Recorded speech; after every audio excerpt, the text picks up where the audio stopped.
Hunter, and he's really, really good at Demon Hunter as well. He's one of the best in Europe. What if we see another Demon Hunter? That could be insane. They have a Fire Mage as well. Ooh. Yeah. Ooh. The same Maybe. thing. Please. Oh, we're seeing Jaime on They're playing my that comp. healer. Your, what do you mean your comp? This is my comp. Boomkin DK. It's not your comp. You play with a paladin, Sid. It's That's the completely same thing. different. It's the No, same I'm just thing. kidding. Shaman is Yeah. better now. All right, here we go. I mean, let's see what they're going to do. It's going to be all about these setups coming in for the Blastwave Bros. Fuseton on that Frost Death Knight. Let's see, though. He's going to be under a lot of pressure. How is Jaime going to handle this Root Solar Beam coming in? Livin trying to set something up, trying to get some counter pressure, but so far, nothing at all. Ad Hoc Gaming completely shrugging off his attack. Finally, a little damage. Fuseton, though, might just get dropped, and he does. And, I mean, that's kind of the thing. Look at Cassidy. Yep, a little water. Chilling hard.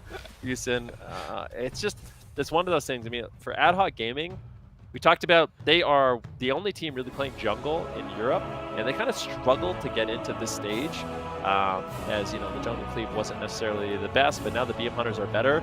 This composition is really strong. It has a lot of offense, and if you're, I'm going to be honest, I feel like Rogue Mage Priest and Jungle Cleave, these kind of compositions are so good at punishing people who are playing alternate classes, because it's just so much pressure, and if you don't handle that pressure correctly, you're in a lot of trouble.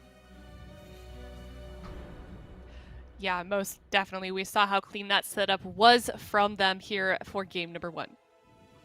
Yeah, and we're gonna basically rewatch the entire game. I mean, we're 12 seconds in here. Fuseton gets stunned. He gets all those bleeds, and he's still, not really getting recovered. Jaime trinkets out here, trying to drop some heals. There's a solar beam. Jaime pops the Ascendance, trying to get there, trying to get a couple of heals out, spamming out the Riptides, using the Necrolord healing ability, going for one healing surge, gets interrupted, and that is it.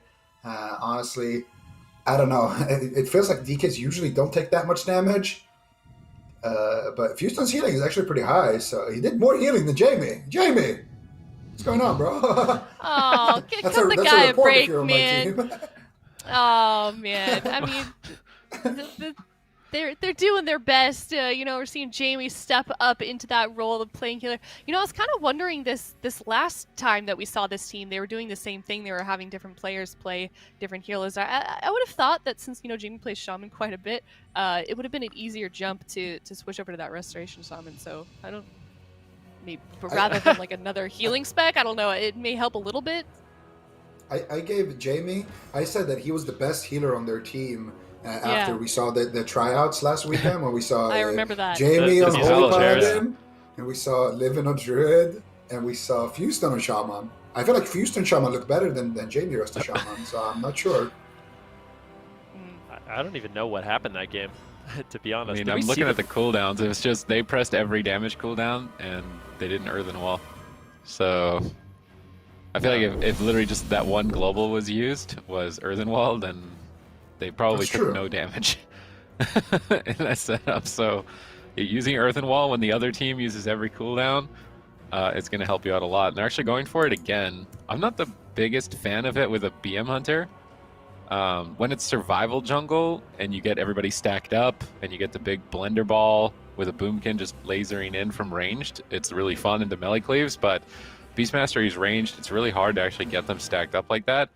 So maybe this is just the best thing they've got. They're just going to write that game off as, we didn't trade. Now we're going to actually trade and see how it plays out. But the pets also soak a lot of damage from the chill streak. It's not Night Elf. It's not the best, but maybe it's the best they've got. Yeah, I guess. This team really does have a lot going against them right here, but considering that, I feel like they're holding their own, pretty decently, especially when you're switching from a DPS class to a healer class. That is certainly not an easy task, especially against a team like Ad Hoc Gaming here, but we're going to be heading into game number 2. They're going to try their hand here once again with this composition on Dalaran Sewers. Let's see what they can do.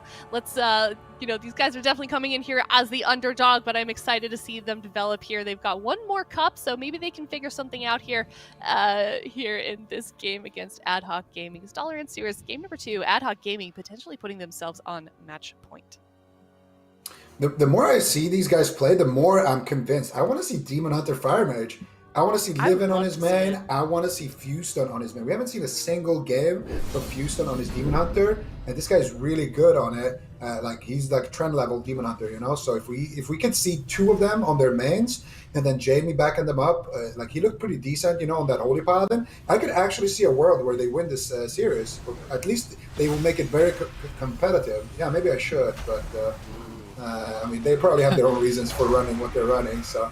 We'll see. The game started here, and Livin is going for Warcraft Cyclone. Gets denied there by Cassidy. That was the Earthen Wall Totem, and no damage cooldowns have really been used here from the except for the BM Hunter cooldown. So yeah, Cassidy still has that Berserk. He just popped it now, and Fuseton's going to be in a lot of trouble here. He trades out the Icebound Fortitude, trades out the Anti-Magic Shell as well. They got a trap onto Jaime into a Fear. Jaime actually got a Tremor Totem there before the Fear, so Jaime's going to be able to keep Fuseton alive here potentially. He also has a Spirit Link and his Trinket to work with. All right, let's see if they can get some counter pressure going, which is the real problem against this composition. The Feral Druid's going to be supporting a lot with regrowth, and crowd controlling the priest can be difficult. Relzah could even switch to a Gnome Priest at any time in this series, and it would make this basically unwinnable, I think, for the side of Blastwave Bros. But right now it's looking like it could just be over. Fuseton at 10%. Jaime needs to make a trade. Spirit Link Totem comes down just in the nick of time. They're making a swap to Relzah with a stunned Solar Beam, trying to take the healer out. Definitely a viable strategy, but just not enough damage yet here. Relzah seems to be just walking it off, trading out some Radiances.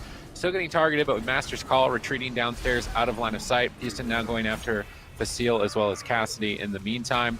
Mana is surprisingly even. That's not something you expect to see between a Disciplined Priest and a Restoration Shaman, and that's definitely not boding well for Blastwave Bros in terms of defense as well as the late game potential here. Cassidy cycloned up at the pillar, trying to recover. Facile's moving in for a freezing trap.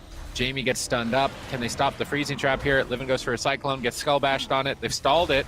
Jaime's now move casting with that Spirit Walker's Grace, trying to dodge the freezing trap of Facile. Facile now getting cycloned, buying more time for Jaime to recover Fuseton here, but there's no medallion, there's no defense. If this freezing trap lands, it's likely going to be game over. Cassidy going for a Fleshcraft, trying to anticipate some crowd control and stay on target here and finish the match. Facile's moving over towards Jaime, looking for the freezing trap. They might not even need crowd control. They're just overwhelming him with just pressure at this point. Ad Hoc Gaming looks solid. Yeah, they look really good at this point. I mean, Relzah, he kind of knows how to handle the pressure. It can be really scary going up against the Balance Druid and the Frost Death Knight. Basically, the idea is you continuously grip in a target into the Solar Beam. Makes it really, really difficult for them to heal and survive. But, I mean, Relzah knows exactly what he's doing, rotating his cooldowns basically perfectly in order to survive those setups. And then outside of the setups, it's all ad hoc gaming in terms of pressure and momentum. So, I mean, kind of got to give it up for Blastwave Bros trying to make it happen, but I feel like Ad Hoc Gaming, they're just so experienced with this particular composition, and I feel like for Blastwave Bros, this is a really hard composition for them to go into in general.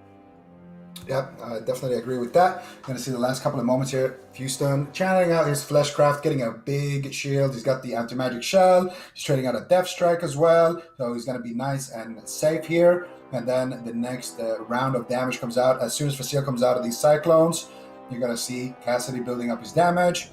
There's the Fleshcraft as well. Here, I don't understand, Jaime, I think he did fall down there or something. But I feel like if he's not spam healing, he's going to be falling behind. And at this point, you just can't keep him up. The Disorienting Roar comes in there as well. And DR Trap, and that's pretty much all they need.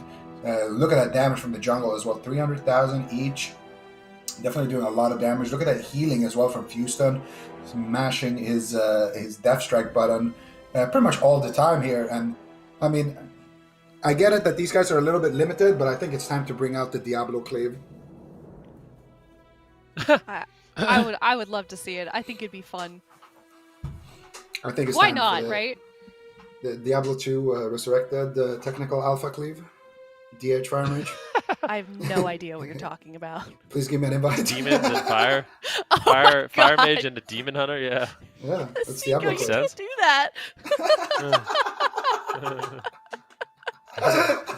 Oh my gosh.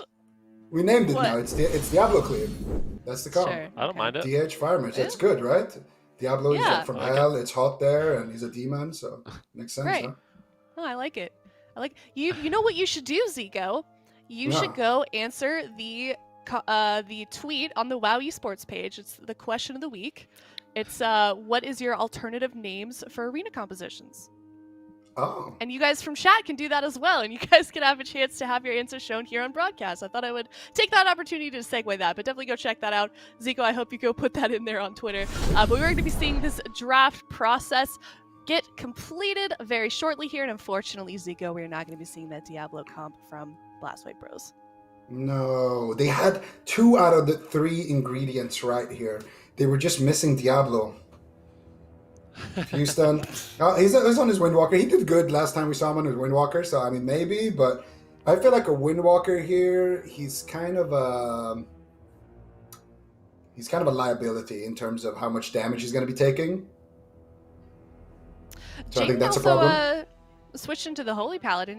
Were you guys saying that we thought he had a little bit of a better performance on this spec? Yes, he did. I thought he played it really well actually last weekend. He used all his cooldowns well, rotated them well. He healed until he went out of mana. So on paper, this may be a little bit of a tougher matchup here for Ad Hoc. I think so, yeah. All right. Well, let's see what they can do. Blastwhite Bros switching it up just a little bit. Going to Tiger's Peak as well, but Ad Hoc Gaming sticking to their tried and true jungle composition. Do we feel like in this current patch right now, I know it's stepped up quite a bit. Is it more versatile of a comp in terms of countering? In general, it feels like these guys have a lot more that they can sort of match up here against with this comp. Not really forced to swap off. Oh, jungle? I mean, it's one of the things about jungle. It's one of the things about jungle is it's just a really well-rounded composition. I mean, it's a ton of damage. It's a lot of crowd control. Survivability sometimes is lacking, but right now the survivability is great for this composition. I mean, Cassidy on that Feral Druid, he has a lot of off healing. Facile is just going to be putting out a ton of pressure. He brings some Mortal Strike effect with that Beast Mastery spec. So it basically has everything that you need. And when you have all those tools, it can be really, really difficult to overcome, especially if you're playing alternate classes. So for Blastwhite Bros, they have to deal with all the incoming crowd control, they have to deal with all the unexpected burst damage, and then they also have to try to find pressure, which is not an easy thing to do against what Ad Hoc Gaming is running. All right, game number 3 getting started here. Ad Hoc Gaming on match point. Best of 5 series here, so this would be pretty good for them. Getting some points on the board for Ad Hoc Gaming if they were to win this series. Blastwhite Bros, if you guys are just tuning in and wondering what's going on with these guys, unfortunately they no longer have Ratapai, so we're seeing Jaime to his credit, stepping up and filling that healing role. We've seen teams have to do this in the past, and it doesn't always go well, but we're going to see what they can do here. Game number 3, switching up that composition, and Holy Paladin, something that looked a little better for them last time we saw this team. The Holy Paladin is already forced to trade out Trinket Sacrifice in the literal first second of the game. Fuseton still taking a lot of damage here. Say about a life proc. Jaime going for a big Holy Life. Can he get it off? He does get it off. Fuseton still on 50% HP. Look at Cassidy! They're doing so much damage. What is Cassidy doing here? He's going... Cassidy literally had his hand on his chin. He's just like, yeah, this is, he's stroking his beard. Fuseton just on the run from start to finish. He's just dead. Jaime trying to keep him up, but he's gotten to a full cycle, and Fuseton using Transcendence to get away. But Cassidy is all over him. Trinket and Karma, but I think they're just going to shred through that Karma. Jaime might have to trade out the Blessing of Protection as well. Here it comes when Weapon of Order. Big damage on Facile, but Fuseton still just dying. His health isn't going up. Jaime, help him! No! Blastwhite Bros fall, and Ad Hoc Gaming take this series in a quick 3-0. Wow. Cassie's sipping his water before. Man. This That's BM, bro.